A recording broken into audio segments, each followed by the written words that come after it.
स्वागत है आपका प्राइम टाइम इंडिया में। मैं हूं शकील बागमारे। आइए देखते हैं प्राइम टाइम इंडिया में आज क्या है खास। सुदर्शन टीवी के कार्यक्रम पर लगी रोक, दिल्ली हाईकोर्ट का आदेश।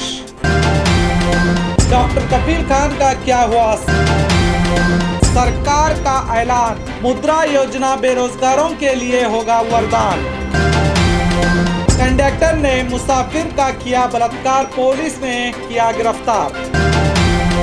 देश में कोरोना के हालात और जानते हैं आज दुनिया भर में क्या हुआ खास। आइए देखते हैं खबरें विस्तार से। सुदर्शन टीवी के कार्यक्रम पर लगी रोक, दिल्ली हाईकोर्ट का आदेश। कल हमने आपको प्राइम टाइम में सुदर्शन टीवी के जामिया मिल्लिया के बारे में जहरीले बयानात देने वाले टीवी एंकर के बारे में बताया था। अब दिल्ली हाईकोर्ट ने सुदर्शन टीवी यूपीएससी जहाद के मुतालिक दिखाए जाने वाले कार्यक्रम पर रोक लगा दी है। इस मामले में member of parliament Danesh Ali ने कल पीएम मोदी और प्रकाश जावड़ेकर को ट्वीट करके इस चैनल पर कार्रवाई करने की मांग की थी। अब खुद जामिया मिल्लिया इस्लामिया के एडमिनिस्ट्रेशन ने हाईकोर्ट से इस कार्यक्रम पर रोक लगाने की मांग की थी, जिसमें कहा गया है कि सुदर्शन चैनल के चीफ एडिटर सुरेश चौहान के पर सख्त कार्रवाई की मांग की गई थी। यूनिवर्सिटी ने लिखा था कि इस चैनल ने न सिर्फ एक खास तबके के इमेज को खराब किया है बल्कि यूनियन पब्लिक सर्विस को भी बदनाम किया है। इसके अलावा कई बुद्धिजीवियों ने भी इस पर अपनी असहमति जताई थी। आपकी जानकारी के लिए हम बता दें कि सुदर्शन टेलीविज़न पर 28 अगस्त से प्रसार होना था। ट्रेलर के जरिए चौहान ने कहा था कि सरकारी नौकरियों में मुसलमानों की घुसपैठी हो रही है। इसमें बड़ा खुलासा करते हुए कहा था, अचानक मुसलमान आईएएस और आईपीएस में कैसे आगे बढ़ रहे हैं। वो मुसलमानों की पब्लिक सर्विस में बढ़ती हुई तादाद के बारे में अनाप शनाप कुछ भी झूठ फैला रहे थे। जामिया मिल्लिया की मांग को मानते हुए अब सुदर्शन न्यूज़ की इस नफरत बयानी वाले कार्यक्रम पर दिल्ली हाईकोर्ट ने रोक लगा दी है। अब इस जाहिल चौहान को कौन बताए कि आईएएस और आईपीएस के एग्ज़ाम में नकल नहीं होती। यहाँ विद्यार्थी बड़ी मेहनत और लगन के साथ कामयाब होते हैं। किसी के एजेंडे को चलाने के लिए बार बार किसी एक खास तबके को निशाना बनाना सही नहीं। पता नहीं ऐसे नफरत और जहर से भरे लोग इंसानों की बस्ती में कैसे रहते हैं, और तरस तो उनके परिवार पर आता है जो ऐसे जहरीली ज़बानों का रोज़ झेलते हैं। क्या सिर्फ कार्यक्रम को रोक लगा देने काफ़ी होगा? ऐसे लोगों को तो कोर्ट की जानिब से सज़ा देकर एक मिसाल कायम करनी चाहिए, जो ऐसे और भी लोगों के दिलों में कानून का डर पैदा कर सके। डॉक्टर कफील खान का क्या हुआ? आप सभी जानते हैं डॉक्टर कफील खान को, जिन्हें एनएसए लगाकर उत्तर प्रदेश सरकार ने जेल में बंद किया है। कोर्ट में कफील खान को तारीख पर तारीख दी जा रही है और मामला अटका हुआ था। जब उनकी मां ने सुप्रीम कोर्ट से अपने बेटे की इंसाफ की गुहार लगाई तो उसके बाद सुप्रीम कोर्ट ने 11 अगस्त को उत्तर प्रदेश हाई कोर्ट को ये आदेश दिया कि इस मामले की जल्द से जल्द सुनवाई हो, जो मामला आगे ही जा रहा है। कल उसकी आखिरी सुनवाई होगी। अब बात करते हैं कि कोर्ट में क्या हुआ, उन्हें रिहाई मिली या मामला सुप्रीम कोर्ट जाएगा। कोर्ट में दोनों पक्षों की तरफ से गर्मा गर्म बहस की गई, जिसमें एनआरसी और बीआरडी अस्पताल बच्चों की मौत का मामला उठाया गया, जिसमें कफील खान को पहले ही जमानत मिल गई है। जज ने सरकारी वकील को पूछा कि जब 10 फरवरी को डॉक्टर कफील खान को जमानत मिल गई है और 14 फरवरी को उन पर एनएसए लगाया गया, तो 3 दिनों तक उन्हें गैर कानूनी तौर से हिरासत में क्यों रखा गया? जमानत देने के बाद उन्हें रिहा क्यों नहीं किया गया? तो एनएसए तब लगाया जाता है तब किसी व्यक्ति से देश को खतरा हो, मगर उन पर ऐसा कोई मामला नहीं था। दलीलों के हिसाब से देखा जाए तो लगता है फैसला डॉक्टर कफील खान के हक में ही जाएगा। फैसले को कोर्ट ने सुरक्षित रख लिया है। पीर तक फैसला आने की उम्मीद जताई जा रही है। डॉक्टर कफील खान भी मजहबी सरकारी दुश्मन का शिकार हो गए हैं। आरोप है कि इन्हें झूठे मामलों में फंसाया जा रहा है। ऐसा करके उत्तर प्रदेश सरकार क्या जताना चाहती है पता नहीं, मगर इतना तो तय है कि हक की आवाज़ उठाने वालों के खिलाफ सरकारें हाथ धोकर पड़ जाती हैं, जो इस मामले से लग रहा है। हम यही दुआ करते हैं कि हर किसी के साथ इंसाफ होना चाहिए, चाहे वो कफील खान हो या कोई दूसरा व्यक्ति।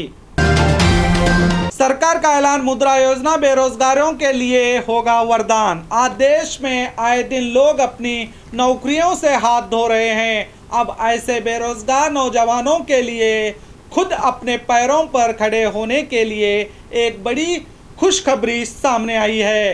केंद्र सरकार की ओर से मुद्रा योजना, जो पीएम मोदी की एक महत्वाकांक्षी योजना है, जो बेरोजगारों के लिए अब वरदान साबित होने जा रही है। इस योजना के तहत अब सिर्फ एक हफ्ते में 10 लाख रुपए लोन के तौर पर हासिल करके खुद का कोई बिजनेस शुरू करके अपनी ज़िंदगी आसान बनाकर दूसरों को भी रोज़गार दे सकते हैं। अब इस लोन को आसानी से पाने के लिए प्रधानमंत्री मुद्रा योजना के वेबसाइट पर जाकर आप अपनी समस्याओं का हल निकाल सकते हैं। अब देखना है कि ये योजना किस तरह नौजवानों को फ़ायदा पहुंचाती है, क्योंकि सरकार के ओर से पहले भी कई योजनाएं आ चुकी हैं और चल रही हैं, जिनसे कोई खास फ़ायदा हासिल होता नहीं दिखाई दिया है। अब देखना यह है कि ये योजना किस तरह नौजवानों को फ़ायदा पहुंचाती है, क्योंकि अक्सर कई बार ये देखने को मिलता है कि जो योजना गरीबों के लिए लाई जाती है वो योजना गरीबों तक नहीं पहुंचती, क्योंकि नेताओं के चमचों तक ही पहुंच जाती है और गरीबों को ये भी नहीं पता होता कि ये योजना कौन सी है और कौन सी योजना के तहत उन्हें सरकारी लाभ हो सकता है, किस तरह वो अपना बिजनेस कर सकते हैं, ये उन गरीबों तक ही नहीं पहुंच पाते।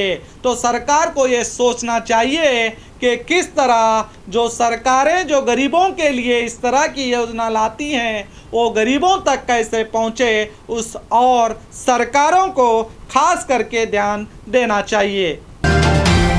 कंडक्टर ने मुसाफिर का किया बलात्कार, पुलिस ने किया गिरफ्तार। देश भर में महिलाओं और छोटे छोटे बच्चों के साथ रोज़ बलात्कार के मामले आते रहते हैं, मगर एक नया मामला सामने आया है जिसने लोगों को हैरान कर दिया है। उत्तर प्रदेश के मथुरा में एक महिला बस कंडक्टर पर बलात्कार का आरोप लगाया है।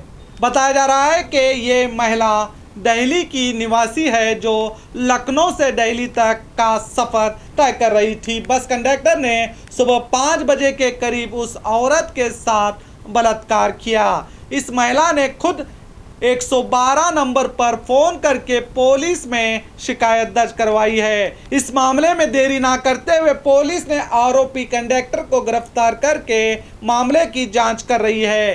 दूसरे मुसाफिरों का कहना है कि जब बस मथुरा के इलाके के मांत टोल पर रुकी तो उस महिला ने कंडक्टर के साथ मारपीट करना शुरू कर दिया। बस में उस वक्त 40 मुसाफिर सवार थे। इस बलात्कार के मामले से बस में सनसनी फैल गई। सोए हुए मुसाफिरों ने ये बात सुनी तो सबके होश उड़ गए। अब 40 मुसाफिर इस बस में मौजूद होते हैं और बस में एक महिला बलात्कार होती है और लोगों को पता भी नहीं चलता। ये बड़ा अजीब लगता है, मगर जो भी हो अब ये पुलिस के जांच के बाद ही पता चलेगा कि क्या सच है और क्या झूठ।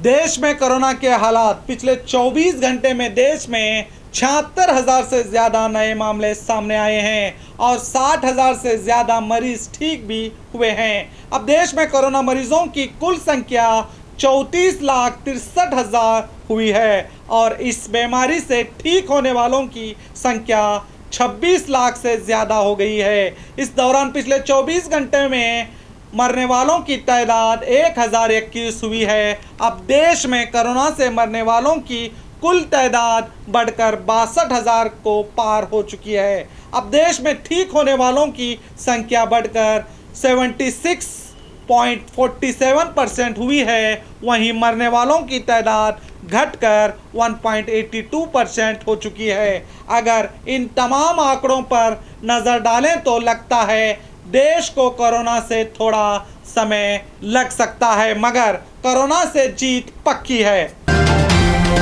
आज 29 अगस्त है। आइए जानते हैं दुनिया भर में आज क्या हुआ था खास। आज ही के दिन 1905 में इंडिया के मशहूर हॉकी प्लेयर ध्यानचंद का जन्म हुआ था और आज ही के दिन 1958 में दुनिया के मशहूर डांसर माइकल जैक्सन का भी जन्म हुआ था।